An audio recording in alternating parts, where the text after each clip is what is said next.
Hi, this is Lady Lex UK and this is a Dreams Gadget tutorial. We've got as far as gameplay gear and global settings. This is the one with the globe on and some gears. Now, the clue is in the name, global settings. This affects the entire scene. So it doesn't matter if you snap it to an object, it's not going to just affect that object. It is going to affect everything in the scene. So this is a global settings gadget. So any changes that I make that affects the puppet is going to affect all puppets. Anything that I change that's going to affect objects, it will affect all objects in this scene. If you've got level linked things, obviously you need one of these in each of them. Right, let's have a look and see what it does. So first of all, something to note, these are toggles.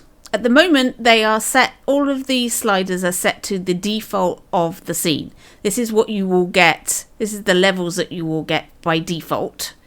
And if you move any of these around like this, they're greyed out, and it doesn't matter what settings you've set in there, it's not going to make any difference to the scene. They have to be turned on to actually show these effects. Now, if you move the gadget and you want it to go back to its default, you just hover over and press triangle, and that will move it all back to the default settings. Right, the first one is gravity. So at the moment we're at 100% gravity. This is Earth normal gravity. So if I was to get my player, I can jump like so. This is what it looks like when he jumps. And if I was to reduce the gravity a bit,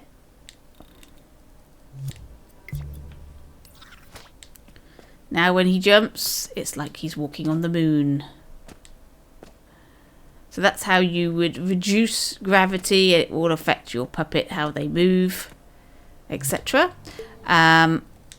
For objects, we'll do it in time plane mode. So I just press down on my R3 button. If I was to drop this block, this is a movable block, set to movable, and I can lift it and drop it. So it's affected by 100% gravity. If the gravity was less, it takes less time for this to fall. If the gravity was more, it falls quicker.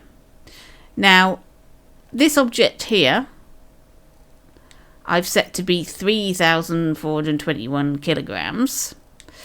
This object here is 50 kilograms.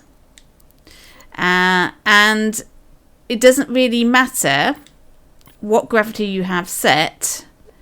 Both these objects are going to fall at exactly the same rate. Their weight makes absolutely no difference because this is a vacuum. The Dreamiverse acts as a vacuum. There is no air currents that would make a difference to any of these objects, so they do not fall. The weight of them means they do fall at the same rate regardless, and the only way to change the rate is to change for all is through the gravity strength. So things will drop lower or faster or whatever. There is a setting to ignore gravity.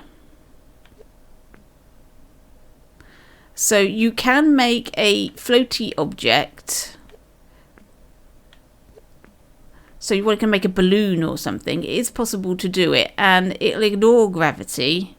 So if momentum pushing it in one direction or other, and it will carry on. So it won't drop unless you push it in that direction. If I push it upwards, it flies upwards. If I put it to the left, off it goes. And it moves faster the harder you push it. So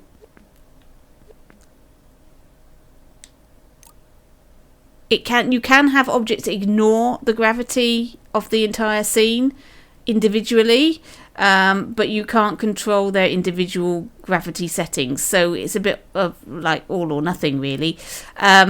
So you can't really create like a feather that's going to float down other than just its gravity, and maybe put in some animation in or something like that, because all objects are going to fall at the same rate because the Dreamiverse is a vacuum. Right, that's gravity. Next one is fall height. So here's our puppet. Let's possess him. And let's fall off. Whoa, he dies. I've got a ledge down here. Let's fall off. Yep, he can land on that ledge, no problem. It's within his fall height remit. So let's rewind him, put him back up. Let's move this down a bit. Right, let's see if he can make the ledge now. Nope, he didn't make it. It's too far down. So the global fall height, you can change it so that the puppet can fall much further. Let's see if that's giving him enough. Yep, now he's made that lower ledge because I've increased the fall height. Now I've done a whole video on this. It's called Throwing Puppets Off a Cliff. If you want to know how to work something out so that you can see a dead body at the bottom of the cliff so it doesn't respawn your character straight away and that sort of thing. So go check that tutorial out if you're interested in that type of thing. Right, our next one is camera zoom. Now this is to do with multiplayer, and if you've ever played Little Big Planet then you'll be familiar with this. In Little Big Planet, when you're playing a multiplayer game and you've got more than one character in, the camera will keep the players in view and it will zoom out to keep those players in view until it gets to its maximum zoom, which is at the moment 5 meters. I can't demonstrate it to you because I don't have a multiplayer option. Don't have controllers. I only got the one, so I can't show you that effect. But if the maximum zoom was this and that player was over there, then they're out of the bounds of the camera. Once they get outside the bounds of our camera scene, then they have a set amount of time, which is here, before they will be destroyed, and then they'll respawn again at the next checkpoint. So this is the setting for how far the camera will zoom out before it won't zoom out anymore. And this tells you how long they've got being off screen before they time out and are destroyed. So that's these two settings of the two if you've got a multiplayer game. If you've got a one player game, you don't need to play about with these at all. Right, this one, camera boundary. I have tried experimenting with this and I cannot get this to do anything different at all. Let me just delete him. Now, according to the instructions here, this camera boundary is how long it's going to follow the player if they go out of the scene. And it says, for example, when falling from a great height. So if I hover over it, says, try to keep it over there. When on the camera, this is less jarring, also stops the player seeing parts of your scene that they shouldn't. Define the boundary distance below. Right. So at the moment, it's got a 2 meter camera boundary distance. And if I was to fall from a great height, you'll notice the camera doesn't follow him down. It stays up here. I can still see the... Let's see if I can get it so that I can see the edge. There we go. He's fallen off and it hasn't followed him down. Boom. Okay, so let's change that setting. Let's make it the maximum. So the maximum is 100 meters. Take our player. Let's fall off the cliff. See if we can get it so we can still see the edge. Boom. It moved a little bit, but nothing, not that time. So I don't see any real difference whatsoever between this and before. It doesn't follow the player down 100 meters or anything. So I don't really get this. I've changed this a few times and it doesn't appear to do anything. So I don't know if this is a bugged part of the gadget and it actually doesn't work, or I've misunderstood what it does, but I can't make this do anything different at all. So and maybe somebody in the comments can tell me if they've experimented with this and have had any differences, but I cannot see a difference at all by moving this slider in either direction. It looks exactly the same to me. Right. Okay, second page. This is the main reason why I would use this gadget, and that is to turn my imp off. So let's delete our player. Let's imagine we have a scene. This is our diorama, our scene that I've made. If I go into play, the player can move around my scene and have a good look at it, but we've got this imp here, and if your scene was, you know, a bit gory or totally inappropriate to have this fluffy, cute thing floating around in your scene, then you'll want to get rid of it. And you might have a menu that's not imp controlled, and you don't want to see the imp on that screen. So the easiest way to get rid of your imp is to toggle off on this page of global settings. And now I still have all the control. I can still move around exactly the same, but there's no imp on the screen. So that's the way of getting rid of your imp. It's really, really good.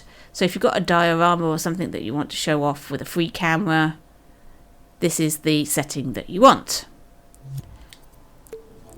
But be aware, if you've got a possessable player in your scene, you've got a situation now where you can't possess the player because you've got no imp. And I can only move the camera round in a circle and up and down. I can't move the left stick at all. I can't zoom in and out of the scene. I can't fly around it. I can only move around the camera around my player. So if you've got a player in your scene and you still want a free camera, then what you need to do is open up your controller sensor and make your player non-possessable. And then we're back again to having full free camera, and I can move around my scene.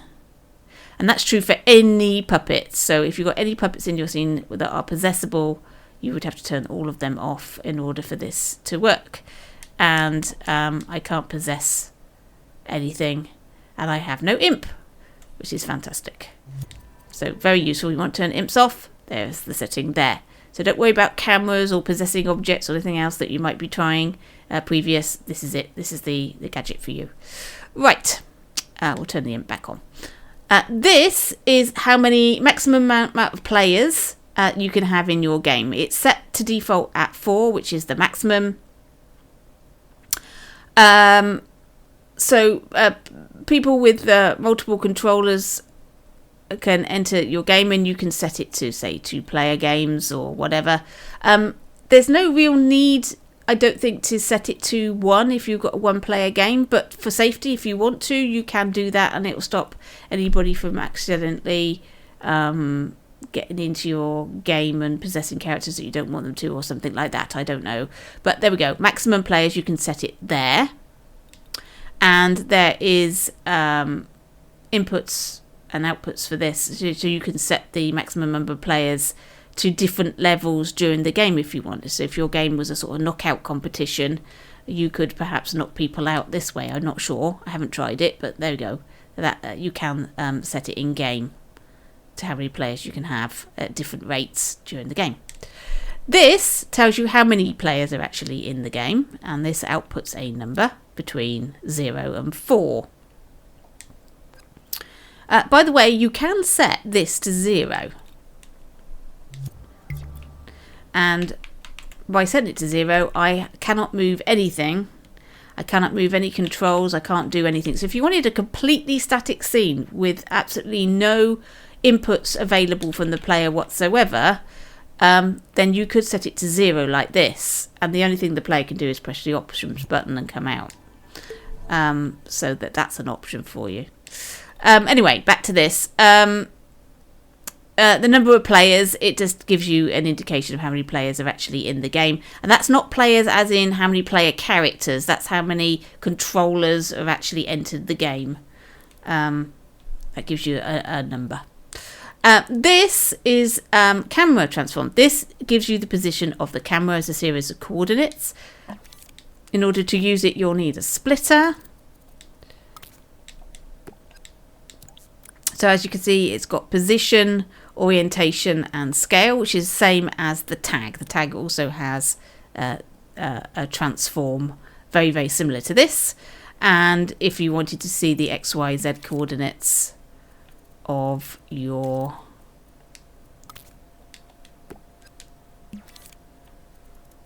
camera, then you'd need another splitter. And then we've got X, Y, Z there. So if I put that into there like that, turn it on so we can see it, you can see this is the X coordinate. I recommend you up your number displayer to lots of decimal places so you can really see the number. There we go. So that is your X coordinate for the camera. There we go. And you'd have one for each axis. And the final, just delete that. The final one here is reset scenes. So this will restart your game, reset everything back to the beginning and restart the game at the very beginning of your scene. I say game, I'm assuming you've got one scene. If you're in a dream, of course, this is only going to reset the scene you are in. It's not going to reset the entire dream. You're not going to go right back to the beginning. You're going to go back to the whatever scene you are in. So if you've got level linked scenes, it's not going to go back to the beginning. It's going to go back to the beginning of the scene you are in. This is going to reset everything and start again. So this is good for games where you might have an option at the end of the game. Do you want to play again? This would reset everything for you, and you can play again. So that's only got an input socket, so you would wire to that with a signal and it reset everything and restart the scene. So let's build something, shall we? So I'm gonna make him possessable, and we will use the triangle button to wire to reset mode.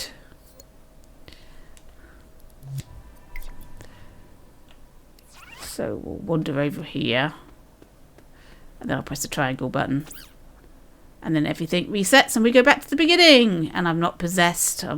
It's exactly as it was to start with, so I've got to repossess again. So it doesn't matter what I do. I'll press the triangle here. There we go. I've got to possess him again. That block dropped again. So it's just reset the scene exactly as it was at the beginning. So that's really good for resetting your games and getting players to play again. So there we are. That is the global settings tool. I hope that was useful, and I'll catch you in your dreams.